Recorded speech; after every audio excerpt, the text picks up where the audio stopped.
रसूल अल्लाह ने 5 खूबसूरत हदीसें बताई। नंबर 1, तुम में से बेहतरीन शख्स वो है जो ना किसी को तकलीफ दे और ना किसी की तकलीफ का जरिया और सबब बने।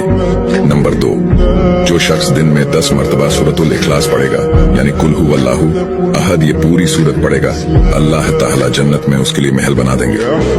नंबर 3, जो शख्स हर फर्ज नमाज के बाद 1 मरतबा आयतुल कुर्सी पढ़ने का मामूल बनाएगा, तो उसके और जन्नत के दरमियान सिर्फ मौत का फासला होगा, यानी वो शख्स मरते ही सीधा जन्नत में जाएगा।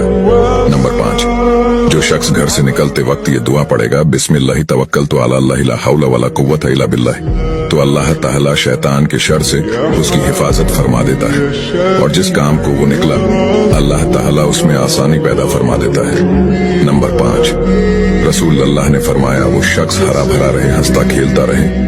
जो शख्स मेरी हदीस सुने उसको महफूज रखे और उसको दूसरों तक पहुंचाए।